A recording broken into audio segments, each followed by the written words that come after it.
Hi friends, ಎಲ್ಲರಿಗೂ ನಮಸ್ಕಾರ. ಇವತ್ತಿನ ವಿಡಿಯೋದಲ್ಲಿ ನಾನು ಒಂದು ಸ್ಪೆಷಲ್ ಆಗಿ ಒಂದು ಡಿಸೈನ್ ಹೇಳ್ಕೊಡ್ತಾ ಇದ್ದೀನಿ. ಏನಂತಂದರೆ ಮಾಮೂಲಿ ಮಷಿನ್ ಎಂಬ್ರಾಯ್ಡ್ರಿನೇ, ಆದರೆ ಅದು ಲಂಗ ಬ್ಲೌಸ್ಗೆ ಯಾವ ರೀತಿಯಾಗಿ ವರ್ಕ್ ಹಾಕೋದು ಅಂತ ನಾನು ಈ ವಿಡಿಯೋದಲ್ಲಿ ತೋರಿಸ್ತಾ ಇದ್ದೀನಿ. ಓಕೆನಾ? ಲೆಹೆಂಗಾ ಲಂಗ ಬ್ಲೌಸ್ ಅಂತ ಅನ್ನೋದಕ್ಕಿಂತ ಲೆಹೆಂಗಾ ಮಗುಗೆ ಪ್ರಿಪೇರ್ ಮಾಡಿದ್ದೀನಿ. ಫೈನಲಿ ಯಾವ ಥರ ಲುಕ್ ಬಂತು, ಮಗು ಹಾಕೊಂಡಾಗ ಯಾವ ರೀತಿಯಾಗಿ ಬಂತು ಎಲ್ಲನೂ ನಿಮ್ಗೆ ತೋರಿಸ್ತೀನಿ. ಫಿಟ್ಟಿಂಗ್ ಎಷ್ಟು ಚೆನ್ನಾಗಿ ಬಂದಿದೆ ಅಂತಂದರೆ, ಇವಾಗ ಮಕ್ಕಳಿಗೆ ನಾವು ಹಾಕೊಳ್ಳೋ ಥರ ಡೀಪ್ ನೆಕ್ಕಲ್ಲಿ ಬ್ಲೌಸ್ನ ಸ್ಟಿಚ್ ಮಾಡಿ ಹಾಕಿದ್ರೆ ನಿಜವಾಗ್ಲೂ ಶೋಲ್ಡರ್ ನಿಲ್ಲುತ್ತಾ ಅನ್ನೋ ಪ್ರಶ್ನೆ ನಿಮ್ಮಲ್ಲಿ ಇದ್ದೇ ಇರುತ್ತೆ. ಯಾಕಂದರೆ ಫುಲ್ ಡೀಪಲ್ಲಿ ನಮ್ಮ ಮಕ್ಕಳಿಗೆ ಲೆಹಂಗಾ ಮೇಲೆ ಬ್ಲೌಸ್ ಹೊಲಿದು ಹಾಕಬೇಕು ಅಂತ ತುಂಬ ಅಂದ್ಕೊಂಡಿರ್ತೀವಿ. ಬಟ್ ಆದರೆ ಆ ಥರ ಮಾಡೋಕ್ಕೆ ಹೋದಾಗ ತುಂಬ ಶೋಲ್ಡರ್ ಡ್ರಾಪ್ ಆಗೋ ಚಾನ್ಸಸ್ ತುಂಬ ಇರುತ್ತೆ. ಒಂದು 90% ಜನಕ್ಕೆ ಆ ಥರ ಪ್ರಾಬ್ಲಮ್ ಆಗೇ ಆಗುತ್ತೆ. ಬಟ್ ಆದರೆ ನಾವು ಸ್ಟಿಚ್ ಮಾಡೋ ಲೆಹಂಗಾದಲ್ಲಿ ಕಟ್ಟಿಂಗಲ್ಲಿ ಆ ಥರ ಪ್ರಾಬ್ಲಮ್ ಬರೋದೇ ಇಲ್ಲ. ಎಷ್ಟು ನೀಟಾಗಿ ಕೂತಿತ್ತು ಅಂದರೆ ಅಷ್ಟು ಚೆನ್ನಾಗಿತ್ತು ಅದು ಬ್ಲೌಸು. ಇವಾಗ ನೋಡಿ, ನಾನು ಇದನ್ನು ಬ್ಯಾಕ್ ಡಿಸೈನ್ ತೋರಿಸ್ತಾ ಇದ್ದೀನಿ. ಫ್ರಂಟ್ಗೂ ಕೂಡ ನಾನು ವರ್ಕ್ ಹಾಕಿದ್ದೀನಿ. ಏನು ಲಂಗ ಬ್ಲೌಸ್ ಮಾಮೂಲಿ ಲೆಹೆಂಗಾಗೆ ಅವರು ಒಂದು ಸ್ಯಾರಿ ತೊಗೊಬಂದಿದ್ರು. ಎಷ್ಟು 3500 ರೂಪೀಸ್ ಕೊಟ್ಟು ಒಂದು ಸ್ಯಾರಿ ತಂದಿದ್ರು. ಆ್ಯಕ್ಚುಲಿ ಅವ್ರ ಸ್ವಂತ ಅಣ್ಣನ ಮದುವೆ ಇತ್ತು. ಆವಾಗ ಅವ್ರ ಅಣ್ಣನ ಮದುವೆಗೆ ನನ್ನ ಮಗಳು ಚೆನ್ನಾಗಿ ಕಾಣಿಸ್ಬೇಕಂತ ಇವಾಗ ಎಲ್ಲರಿಗೂ ಒಂದು ಮದುವೆ ಲಾಸ್ಟ್ ಮದುವೆ ಬೇರೆ, ಏನೋ ಒಂದು ಕ್ಯೂರಿಯಾಸಿಟಿ ಅಲ್ವಾ, ಈ ಥರ ರೆಡಿ ಆಗಬೇಕು ಆ ಥರ ರೆಡಿ ಆಗಬೇಕು ಅಂತ ಅವರು ಒಂದು ಸ್ಯಾರಿ ತೊಗೊಬಂದಿದ್ರು. ಸ್ಯಾರಿ ತೊಗೊಬಂದ್ಬಿಟ್ಟು ನನಗೆ ಕೇಳಿದ್ರು ಲೆಹಂಗಾ ಮಾಡಿಕೊಡಿ.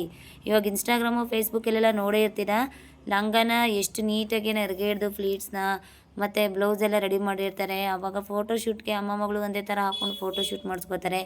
ಅಷ್ಟು ಚೆನ್ನಾಗಿ ಮಾಡಿಸ್ಕೋತಾರಲ್ವ, ಅದು ಆವಾಗ ಅದನ್ನೆಲ್ಲ ನೋಡಿ ಅವರು ಅದೇ ಥರ ಸ್ಯಾರಿ ತೊಗೊಬಂದಿದ್ರು. ನಾನು ಅವ್ರಿಗೆ ಬ್ಲೌಸ್ ಹ್ಯಾಂಡ್ ವರ್ಕ್ ಮಾಡಿ ಒಂದು ಬ್ಲೌಸ್ ಸ್ಟಿಚ್ ಮಾಡಿಕೊಟ್ಟೆ ಸ್ಯಾರಿಗೆ. ಮಗುಗೆ ಮಷಿನ್ ವರ್ಕ್ ಮಾಡಿ ಫ್ರಂಟು ಬ್ಯಾಕು ತೋಳು ಎಲ್ಲದಕ್ಕೂ ಮಷಿನ್ ವರ್ಕ್ ಮಾಡಿ 3D ಎಫೆಕ್ಟಲ್ಲಿ ಫ್ಲವರ್ ಡಿಸೈನ್ನ ಕೊಟ್ಟು ಸಖತ್ ಮಸ್ತಾಗಿ ಕಾಣಿಸ್ತಾ ಇತ್ತು ಬಿಡಿ ಮಗು. ಲೆಹೆಂಗಾಗೆ ಕ್ಯಾನ್ ಬರುತ್ತೆ, ಲೆಹೆಂಗಾಗೆ ಕ್ಯಾನ್ ಅಟ್ಯಾಚ್ ಮಾಡಿದ್ದೆ. ಕ್ಯಾನ್ ಅಟ್ಯಾಚ್ ಮಾಡೋದು ಕೆಲವೊಬ್ರಿಗೆ ಗೊತ್ತಿರುತ್ತೆ ಮತ್ತು ಕೆಲವ್ರಿಗೆ ಗೊತ್ತಿರಲ್ಲ. ಕ್ಯಾನ್ ಅಂದರೆ ಏನು ಅಂತಲೇ ಗೊತ್ತಿರಲ್ಲ ಕೆಲವೊಬ್ಬರಿಗೆ. ಅದು ಕ್ಯಾನ್ ರೆಡ್ ಥರ ಇರುತ್ತೆ. ಅದು ಒಳಗಡೆ ಅದು ಹಾಕ್ದಾಗ ನಾವು ಹಿಡ್ದಿರುವಂಥ ನರಿಗೆ ನೀಟಾಗಿ ರೌಂಡ್ ಶೇಪಲ್ಲಿ ಕೆಳಗಡೆ ಕೂತ್ಕೊಳ್ಳುತ್ತೆ.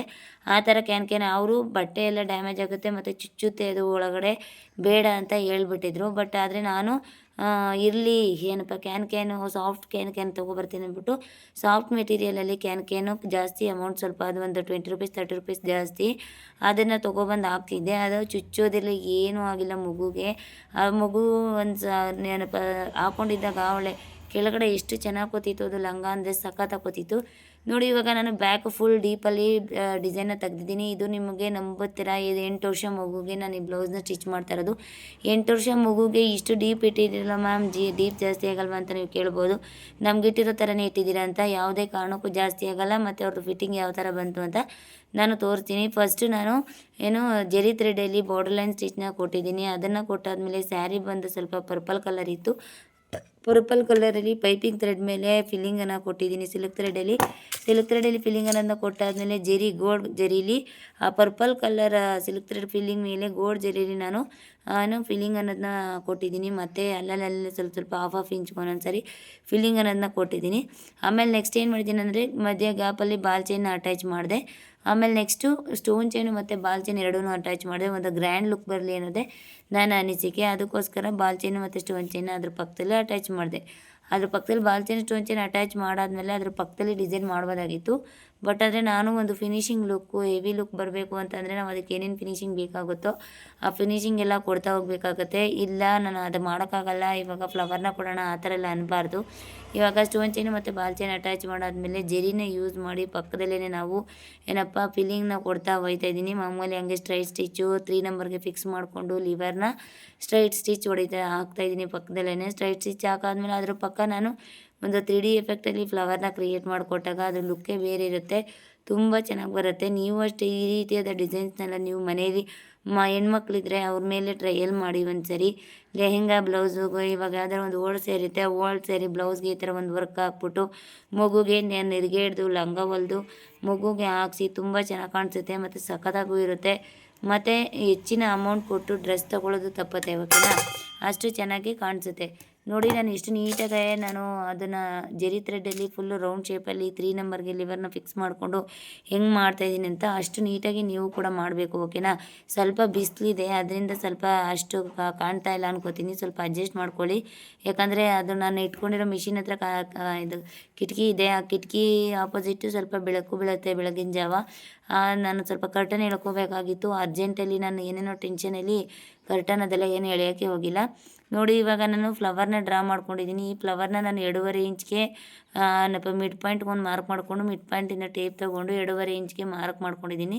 ಎಲ್ಲೆಲ್ಲಿ ಫ್ಲವರ್ ಬರುತ್ತೋ ಅಲ್ಲೆಲ್ಲ 2.5 ಇಂಚ್ ಗ್ಯಾಪ್ ಕೊಟ್ಟಿದ್ದೀನಿ. 2.5 ಇಂಚ್ ಗ್ಯಾಪ್ ಕೊಟ್ಟು ನಾನು ಈ ಶೇಪ್ ಸ್ಕೇಲ್ನ ತೊಗೊಂಡಿದ್ದೀನಿ. Round shape, box shape, triangle shape, rectangle shape, ಆ ಥರ ಎಲ್ಲ ಓವಲ್ ಶೇಪು, ಆ ಥರ ಎಲ್ಲ ಇರೋದನ್ನೆಲ್ಲ ಒಂದು ಶೇಪ್ ಸ್ಕೇಲ್ ಅಂದ್ಬಿಟ್ಟು ಟೈಲರಿಂಗ್ ಪರ್ಪಸ್ಗೆ ತೊಗೊಂಡಿದ್ದೀನಿ. ಅದನ್ನು ನಾನು ಡಿಸ್ಕ್ರಿಪ್ಷನ್ ಬಾಕ್ಸಲ್ಲಿ ಹಾಕ್ತೀನಿ, ಇಲ್ಲ ಸ್ಕ್ರೀನ್ ಮೇಲೆ ಕೊಡ್ತೀನಿ. ಶೇಪ್ ಬರುವಂಥ ತಗೊಳ್ಳುವಂಥ ಸ್ಕೇಲ್ಗಳನ್ನ ತೊಗೊಳ್ಳೋದು ಯಾವ ರೀತಿ ಮತ್ತು ಅಮೌಂಟ್ ಎಷ್ಟಿರುತ್ತೆ ಅಂತ ನಾನು ಇವಾಗ ಸ್ಕ್ರೀನ್ ಮೇಲೆ ಡಿಸ್ಪ್ಲೇ ಮಾಡ್ತಾ ಇರ್ತೀನಿ, ನೋಡ್ಕೊಳ್ಳಿ ಅದನ್ನು. ಓಕೆನಾ. ಅದನ್ನು ನೋಡ್ಕೊಳ್ಳಿ, ಆವಾಗ ಅದರಲ್ಲಿ ನೀವು ಬೇಕಂದರೆ ಪರ್ಚೇಸ್ ಮಾಡ್ಬೋದು. ನಾನು ಕೂಡ ಆನ್ಲೈನಲ್ಲೇ ಪರ್ಚೇಸ್ ಮಾಡಿದ್ದು ಶೇಪ್ ಸ್ಕೇಲ್ಸ್ ಎಲ್ಲನೂ. ನೀವು ಬೇಕಂದರೆ ಶೇಪ್ ಸ್ಕೇಲ್ಸ್ ಎಲ್ಲ ಆನ್ಲೈನಲ್ಲೇ ಪರ್ಚೇಸ್ ಮಾಡಿ. ಓಕೆನಾ. ನೋಡಿ ನಾನು ಯಾವ ರೀತಿಯಾಗಿ ಏನಪ್ಪ ಫ್ಲವರ್ನ ಮಾಡ್ತಾಯಿದ್ದೀನಿ ಅಂತ ಫಸ್ಟೇ ಫ್ಲವರ್ ಮಾಡ್ಕೋತಾ ಇದ್ದೀನಿ. ಇದು 3D ಶೇಪ್ ಅಂದ್ಬಿಟ್ಟು ಫ್ಲವರು, ಇದು 3D ಶೇಪಲ್ಲಿ ಫ್ಲವರ್ನ ನಾನು ಫಸ್ಟೇ ಡ್ರಾ ಮಾಡ್ಕೋತಾ ಇದ್ದೀನಿ.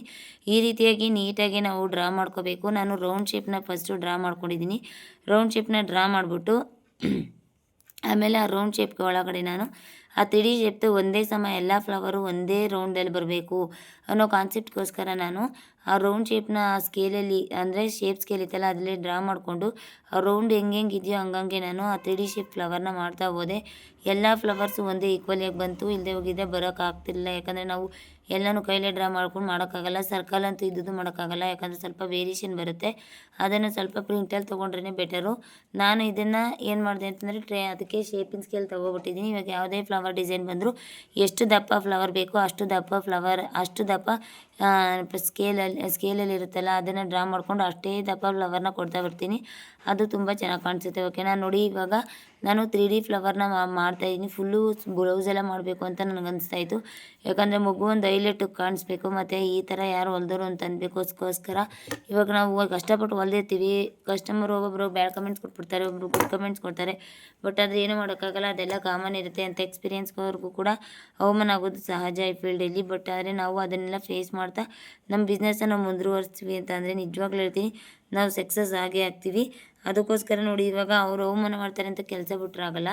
ಅದಕ್ಕೋಸ್ಕರ ನಾನು ಇವಾಗ ನೋಡಿ ಇವಾಗ ಫ್ಲವರ್ನ ಡ್ರಾ ಮಾಡಿದ್ಮೇಲೆ ಲೀಫ್ನ ಡ್ರಾ ಮಾಡ್ಕೋತಾ ಇದು ಲೈಟ್ ಶೈನಿಂಗ್ ಜೆರಿ ಮತ್ತು ಗೋಲ್ಡ್ ಕಲರ್ ಶೈನಿಂಗ್ ಜೆರಿ ಎರಡನ್ನೂ ತಂದಿದ್ದೀನಿ. ಒಂದು ಫ್ಲವರ್ ಮಧ್ಯ ಮತ್ತು ಫ್ಲವರ್ ಮಧ್ಯ ಮತ್ತು ಒಂದು ಸ್ವಲ್ಪ ಮುಂದೆ ಲೀಫ್ ಡಿಸೈನ್ನ ಒಂದು ಸ್ವಲ್ಪ ಅಂದರೆ ಸಿಲ್ವರ್ ಜೆರಿ, ಲೈಟ್ ಸಿಲ್ವರ್ ಥರ ಜೆರಿ ಇದೆ.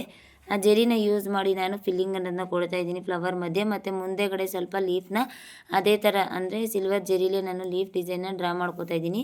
ಈ ರೀತಿಯಾಗಿ ನೀವು ಡಿಫ್ರೆಂಟಾಗಿ ಡಿಸೈನ್ಸ್ ಎಲ್ಲ ಟ್ರೈ ಮಾಡಬೇಕು. ಕಸ್ಟಮರ್ ತುಂಬಾ ಇಷ್ಟಪಟ್ಟರು. ಒಂದು ಹಳ್ಳೀಲಿ ಈ ರೀತಿಯಾಗಿ ವರ್ಕೆಲ್ಲ ಹಾಕ್ತಾರೆ, ನನ್ನ ಕೈಲಿ ನಂಬೋಕೆ ಆಗ್ತಾಯಿಲ್ಲ ಅಂತ ಮದುವೆಗೆ ಬಂದಿದ್ದವರೆಲ್ಲ ಹೇಳ್ತಾ ಇದ್ರಂತೆ. ಹೌದು ನಿಜ, ಹಳ್ಳಿ ಆದ್ರೇನು ಡೆಲ್ಲಿ ಆದ್ರೇನು ಮಾಡೋ ಕಲೆ ಎಲ್ಲ ಒಂದೇ. ನೀವೂ ಅದನ್ನು ಬೇಕಾದ್ರೆ ಹೇಳ್ಬೋದು.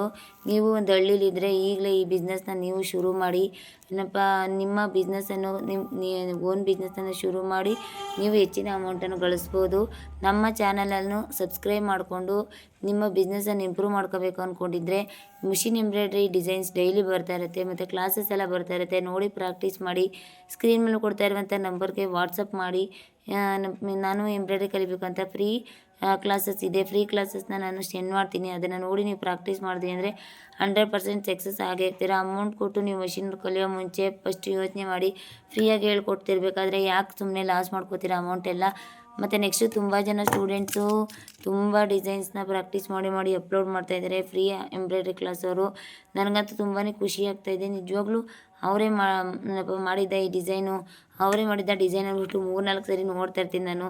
ಯಾರಾದರೂ ಹೊಸಬ್ರು ಒಂದು ಸ್ವಲ್ಪ ಡಿಸೈನ್ ಮಾಡಿ ಕಳಿಸಿದ್ರೆ ಅವ್ರು ಮಾಡಿರ್ಬೋದಾ, ಯಾಕಂದರೆ ನಮ್ಗೆ ಅವ್ರ ಪರಿಚಯ ಇಲ್ಲ, ಅವ್ರಿಗೆ ನಾವು ಪರಿಚಯ ಇಲ್ಲ. ಯೂಟ್ಯೂಬ್ ನೋಡಿ ಅವರು ಕ್ಲಾಸಸ್ಗೆ ಜಾಯ್ನ್ ಆಗಿರೋದು. ನಾವು ಅದರಿಂದ ಆನ್ಲೈನ್ ಆಗಿರೋದ್ರಿಂದ ನಾವೆಲ್ಲನೂ ನೋಡಿ ಗಣಿಸಬೇಕಾಗುತ್ತೆ. ಯಾಕಂದರೆ ಅವರು ಏನು ಮಾಡ್ತಾಯಿದ್ದಾರೆ, ಯಾವ ರೀತಿಯಾಗಿ ಮಾಡ್ತಾಯಿದ್ದಾರೆ ಡಿಸೈನ್ನ, ಮತ್ತು ಯಾವ ರೀತಿಯಾಗಿ ಟ್ರೇಸ್ ಮಾಡ್ಕೊಂಡಿದ್ದಾರೆ, ಮತ್ತು ಎಲ್ಲಿ ಮಿಸ್ಟೇಕ್ ಮಾಡ್ಕೊಂಡಿದ್ದಾರೆ, ಮಿಸ್ಟೇಕ್ ಮಾಡ್ದಂಗೆ ಎಷ್ಟು ಚೆನ್ನಾಗಿ ಮಾಡಿದ್ದಾರೆ ಅನ್ನೋದನ್ನ ನಾವು ಗಮನಿಸಿ ನೋಡಬೇಕಾಗತ್ತೆ. ಆ ರೀತಿ ಇದ್ದಾಗ ನಾವು ಏನು ಮಾಡಬೇಕು ಅಂತ ಅಂದರೆ ಚೆನ್ನಾಗಿ ಪ್ರಾಕ್ಟೀಸ್ ಮಾಡಬೇಕು. ನಾವು ಕೊಡೋ ವೀಡಿಯೋಸಲ್ಲೆಲ್ಲ ನಾನು ಪ್ರತಿಯೊಂದರಲ್ಲೂ ಟ್ರಿಕ್ಸ್ ಹೇಳಿರ್ತೀನಿ. ಯಾವ ರೀತಿಯಾಗಿ ವರ್ಕ್ ಆಗಬೇಕು, ಯಾವ ರೀತಿಯಾಗಿ ಈ ಡಿಸೈನ ತೊಗೋಬೇಕು, ಮತ್ತು ಈ ಡಿಸೈನ್ ಯಾವ ರೀತಿಯಾಗಿ ಮಾಡಬೇಕು ಅಂತ ತುಂಬ ಆರ್ಡರ್ಸ್ ಬಂದಿತ್ತು. ಅದಕ್ಕೋಸ್ಕರ ಇಷ್ಟು ದಿನ ವೀಡಿಯೋ ಹಾಕಿರಲಿಲ್ಲ. ಈಗೂ ಆರ್ಡರ್ಸ್ ಇದೆ, ಬಟ್ ಆದರೆ ಈಗ ಕಂಪ್ಲೀಟ್ ಮಾಡ್ತಾಯಿದ್ದೀನಿ. ಪರವಾಗಿಲ್ಲ, ಬೇಗನೆ ಕಂಪ್ಲೀಟ್ ಮಾಡ್ತಾಯಿದ್ದೀನಿ. ನಿಜ ಹೇಳ್ತೀನಿ, ನಿಮಗೂ ಈ ಬ್ಯಾಡ್ ಎಕ್ಸ್ಪೀರಿಯೆನ್ಸ್ ಆಗಿದ್ದರೆ ದಯವಿಟ್ಟು ಹೇಳಿ. ವರ್ಕರು ಕೈ ಕೊಟ್ಟಿದ್ದಾರೆ ನಿಮಗೆ. ಏನಾದರೂ ಕೆಲಸ ಜಾಸ್ತಿ ಇದ್ದಾಗೇ ವರ್ಕರ್ಸ್ ಟೈಲರ್ಸ್ ಇವಾಗ ತೊಗೊಂಡಿರ್ತಿಲ್ಲ, ವರ್ಕರ್ಸ್ನ ಅಡಿಷ್ನಲ್ ವರ್ಕರ್ಸ್ನ ನಾವಲ್ದೇ ಅವರು ಏನಾದರೂ ನಿಮ್ಗೆ ಕೈ ಕೊಟ್ಟಿದ್ದಾರೆ, ಯಾವತ್ತಾದರೂ ಪ್ರಾಬ್ಲಮ್ ಮಾಡಿದ್ದಾರೆ ಅಂತ. ಯಾಕಂದರೆ ಆ ರೀತಿಯಾಗಿ ಪ್ರಾಬ್ಲಮ್ ನನಗೆ ಮಾಡಿಬಿಟ್ಟಿದ್ದಾರೆ ಆಲ್ರೆಡಿ. ಏನಂದರೆ ಬರ್ತೀವಿ, ಗ್ಯಾರಂಟಿ ಬಂದು ಪೀಸ್ ವರ್ಕ್ ಕೆಲಸ ಮಾಡ್ಕೊಡ್ತೀವಿ ಅಂತ ಅಂದವರು ಮಿಷಿನ್ ತೊಗೊಂಬಂದು ಮನೆಗೆ ಇಟ್ಟ ಮೇಲೆ ಬಂದು ಒಂದು ದಿನ ಕೆಲಸ ಮಾಡ್ತಾರೆ ಅಷ್ಟೇ, ಮಾಡೋಕ್ಕೆ ಬರಲಿಲ್ಲ. ಅದಕ್ಕೋಸ್ಕರ ಹೇಳ್ತಾ ಇರೋದು. ತುಂಬ ಆರ್ಡರ್ಸ್ ಇತ್ತು, ಕಟಿಂಗ್ ಎಲ್ಲ ಮಾಡ್ಕೊಬಿಟ್ಟಿದ್ದೆ ಬ್ಲೌಸ್ಗಳ್ನ. ಅಷ್ಟೊಂದು ಕಟಿಂಗ್ ಬ್ಲೌಸಸ್ ಎಲ್ಲ ಸ್ಟಿಚ್ ಮಾಡಬೇಕಾಗಿತ್ತು. ಮತ್ತು ನೆಕ್ಸ್ಟ್ ಅವತ್ತಿನ ದಿನ ಬಂದ ಆರ್ಡರ್ಸು ಕೂಡ ನಾನು ಕಂಪ್ಲೀಟ್ ಮಾಡಬೇಕಾಗಿತ್ತು. ಎರಡೂ ಹೆಂಗಪ್ಪ ಮ್ಯಾನೇಜ್ ಮಾಡೋದು, ಹಬ್ಬ ಬೇರೆ, ಏನು ಮಾಡೋದು ಅಂತಲೇ ಊರ ಹಬ್ಬಗಳು ಬೇರೆ ಇತ್ತು. ಏನು ಮಾಡೋದು ಅಂತಲೇ ಗೊತ್ತಾಗ್ತಾ ಇರಲಿಲ್ಲ ನನಗೆ. ಏನು ಮಾಡೋದು, ಈ ಥರ ಆಗ್ಬಿಡ್ತಲ್ಲ ಅಂತ. ಬಟ್ ಆದರೆ ಓಕೆ, ನಾನು ಅದಕ್ಕೆ ಇವಾಗ ಹೇಳ್ತಾ ಇರೋದು. ತುಂಬ ಆರ್ಡರ್ಸ್ ಇದ್ದಾಗ ಸ್ವಲ್ಪ ವಿಡಿಯೋ ಎಡಿಟ್ ಮಾಡೋಕ್ಕೆ ತುಂಬ ಕಷ್ಟ ಆಗುತ್ತೆ. ಬಟ್ ಆದರೆ ಓಕೆ, ನಾನು ಎಡಿಟ್ ಮಾಡ್ಕೋತೀನಿ. ನಿಮ್ಗೆ ವೀಡಿಯೋಸ್ನ ಅಪ್ಲೋಡ್ ಮಾಡ್ತೀನಿ. ಏನೂ ಮಾಡೋಕ್ಕಾಗಲ್ಲ. ಯಾಕಂದರೆ ನೀವು ಫ್ರೀ ಟೈಲರಿಂಗ್ ಕ್ಲಾಸ್ ಕಲಿತಾ ಇರೋದ್ರಿಂದ ಸ್ವಲ್ಪ ಇನ್ನೂ ಇಂಪ್ರೂವ್ ಆಗಬೇಕು ಅನ್ನೋದು ನಿಮ್ಮ ಆಸೆ ಇರುತ್ತೆ.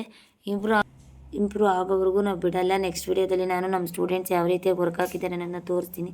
ತುಂಬ ಚೆನ್ನಾಗಿ ಡಿಸೈನ್ಸ್ ಎಲ್ಲ ಬಂದಿದೆ ನೋಡಿ. ಈ ಥರ ಎಲ್ಲ ಬ್ಲೌಸ್ಗಳಿಗೆ ಡಿಸೈನ್ಸ್ನ ರೆಡಿಮೇಡ್ ಲೆಹಂಗಾಗಳಿಗೆಲ್ಲ ರೆಡಿ ಮಾಡಿ ಹಾಕಿರ್ತಾರೆ. ಬಟ್ ಆದರೆ ಕೆಲವೊಬ್ಬರು ಇಷ್ಟಪಡಲ್ಲ ಅದ್ರಲ್ಲಿ ಬರುವಂಥ ನನಗೆ ಅಷ್ಟು ಸೂಟ್ ಆಗೋಲ್ಲ ಅಂತ ಇವಾಗೆಲ್ಲ ಸ್ಟಿಚಿಂಗೇ ಮಾಡಿಸ್ಕೋತಾರೆ. ತುಂಬ ಚೆನ್ನಾಗಿ ಬಂತು ಫೈನಲ್ ಲುಕ್ ಅಂತೂ.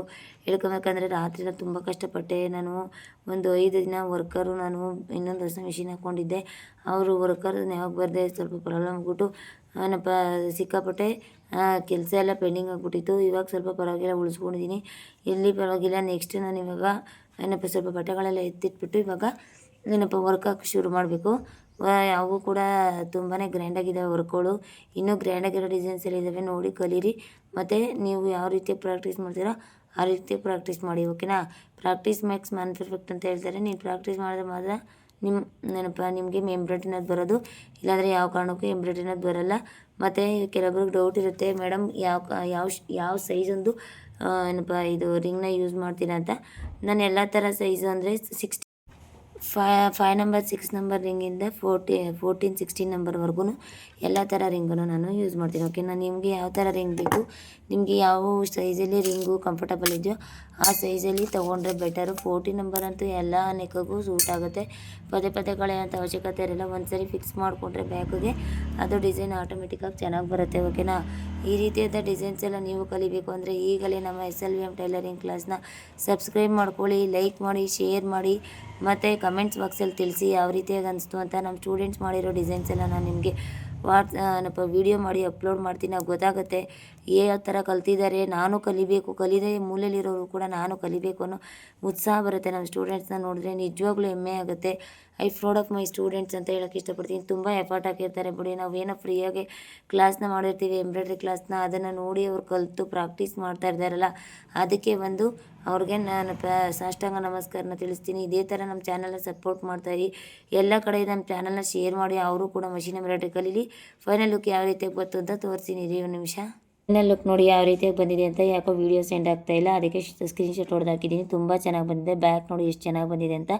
Thank you so much all of you. Bye. ಇದು 8 ವರ್ಷದ ಹುಡುಗಿ. ಈ ರೀತಿಯಾಗಿ ನೋಡಿ ಎಷ್ಟು ಚೆನ್ನಾಗಿ ಕಾಣಿಸ್ತಾ ಇದೆ ಬ್ಯಾಕ್ ಸೈಡ್ ಅಂತ. ಅಷ್ಟು ಡೀಪ್ ಕೊಟ್ಟು ನೀವು ಸ್ಟಿಚ್ ಮಾಡಿದ್ರೆ ಮಸ್ತಾಗಿ ಕಾಣಿಸುತ್ತೆ. ಈ ಥರ ಡಿಸೈನ್ಸ್ ಎಲ್ಲ ಕಸ್ಟಮರ್ ನೋಡಿದ್ರು ಅಂದರೆ ನಿಜ ಹೇಳ್ತೀನಿ ಮೋಡ್ ಆಫ್ ಅಟ್ರಾಕ್ಷನ್ ಆಗ್ತಾರೆ, ಮತ್ತು ನಿಮ್ಗೆ ಇನ್ನೂ ಹೆಚ್ಚಿನ ಬಿಸ್ನೆಸ್ ಆಗುತ್ತೆ. ಈ ರೀತಿಯಾದ ಡಿಸೈನ್ಸ್ ಎಲ್ಲ ಕಲಿಬೇಕು ಅಂತ ನಿಮಗೂ ಆಸೆ ಇದ್ದರೆ ಈಗಲೇ SLVM ಟೈಲರಿಂಗ್ ಕ್ಲಾಸ್ನ ಸಬ್ಸ್ಕ್ರೈಬ್ ಮಾಡಿಕೊಂಡು ಕಮೆಂಟ್ಸ್ ಬಾಕ್ಸಲ್ಲಿ ತಿಳಿಸಿ. ಲೈಕ್ ಬಟನ್ ಮತ್ತೊಂದು ಮರಿಬೇಡಿ. Thank you.